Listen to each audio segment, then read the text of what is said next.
Welcome back, my name's Steve and thank you for joining me today on my photography journey. Today I want to talk about something that I have mentioned in passing a few times recently, and that is what is the difference between an FX sensor, such as those found in the Nikon Z5, the Z8, the Z9, and the DX sensor, which is found in the Nikon Z30, the Z50, the ZF-C. This applies not just to Nikon cameras, but to different companies. For example, Sony have got the ZV-E1, the ZV-E10, and Canon has the EOS R5 and the EOS R50.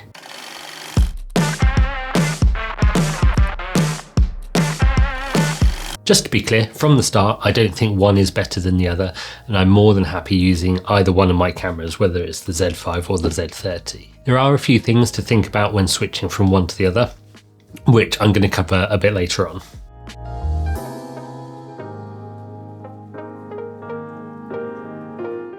So, what is the difference between a full frame and a crop sensor? In a word, it's the size. A full frame, or FX in Nikon speak, has a sensor with an aspect ratio of 3:2, and it's 36mm by 24mm, meaning that it captures the same field of view as a 35mm film camera. An APS-C DX crop sensor is basically that, a smaller sensor. And did you know that a crop sensor is the same as the Super 35mm motion picture film format, which is the same as a stills photography one, just flipped. So the long side is 24mm and the 3:2 ratio remains, so the short side is 16mm. And this results in a crop factor of about 1.5. And what that means is that basically the image is a bit more zoomed in.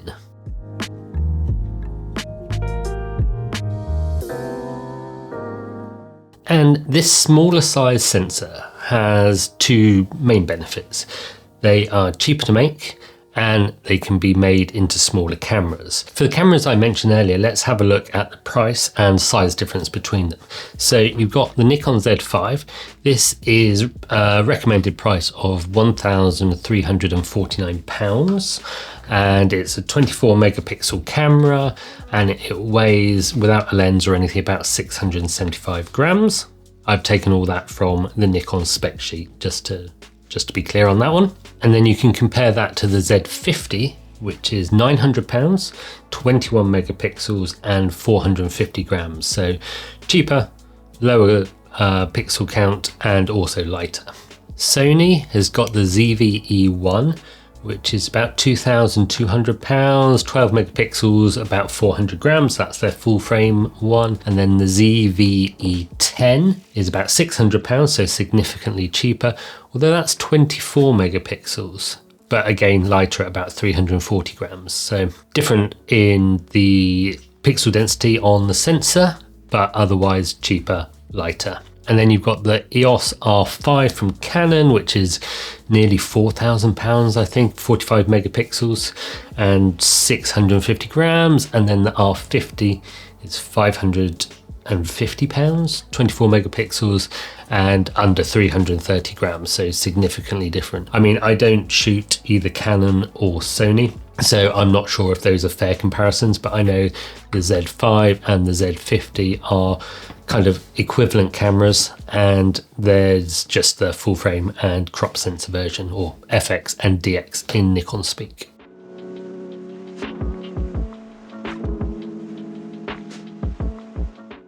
Depth of field. This is something that I've read about and now I want to kind of put into practice. I'm going to set up my Z5. I'm going to use my 35mm f1.8 lens, take a picture, and then recreate the shot on my Z30. What I'll do is I'll move the camera position of the Z30 to create the same field of view as the Z5, and then we can compare the depth of field in those pictures, and we'll compare the cameras in the same position and then that changed position for a similar field of view. So let's have a look at those now.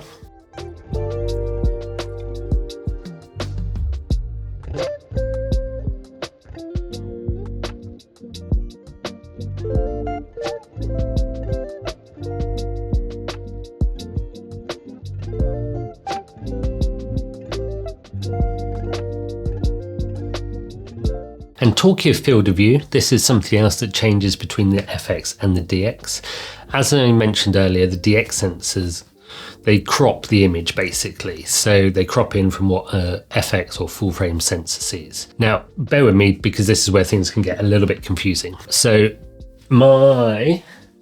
here it is, my 35mm f1.8 lens. If I put this onto my Z5, then the picture that I see through the viewfinder will be 35mm. When I take this same lens and put it on my Z30, the light enters the camera in the same way, comes through the lens, but when it lands on the sensor, only part of that image is recorded. The rest of it kind of falls outside where the sensor is.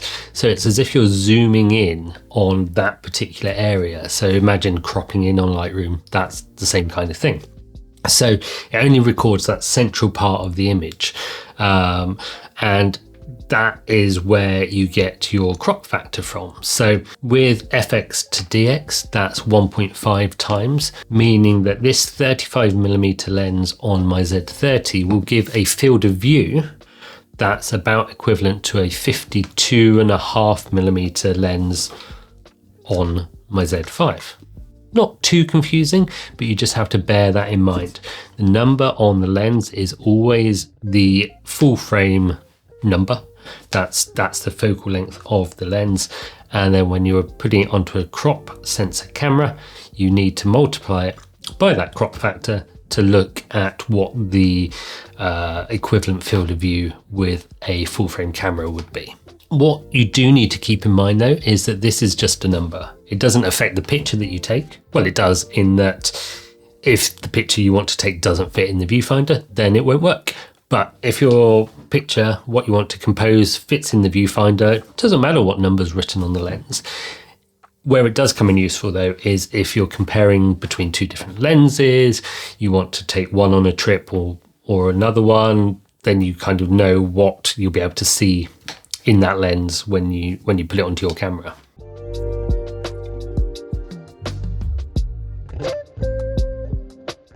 And talking of lenses, one of the benefits of the DX cameras is that they can be used with any of the lenses. So the FX lens, that works absolutely fine on my FX camera and my DX camera.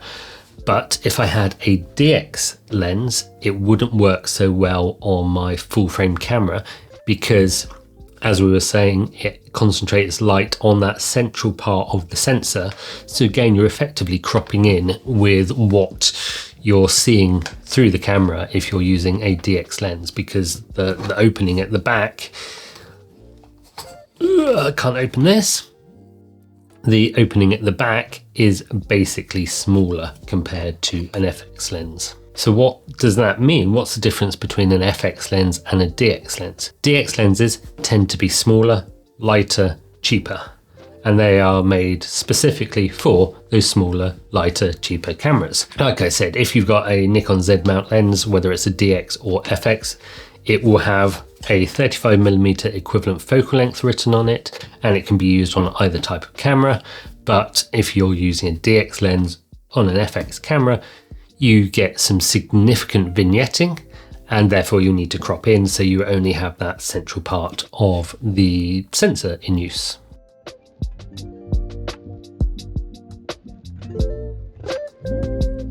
So in conclusion, FX and DX, or full frame and APS-C or crop sensors, are both great. They have their pros, they have their cons, just like cameras do, lenses do, brands of cameras do. I've got both. I use them all the time. I've specifically bought an FX camera and a DX camera, and I use them for different things and the same thing. It's good to understand the difference between them. And what I want to do is hear from you. Do you have one or the other? Do you have a preference for one or the other? Are there any particular pros or cons that I've not mentioned? Let me know in the comments and we can have a discussion about it. So I hope you learned something useful today and that you can apply this going forwards. So don't forget to subscribe to see what's coming next on my photography journey, and have a great week. And I'll see you again next time. Bye.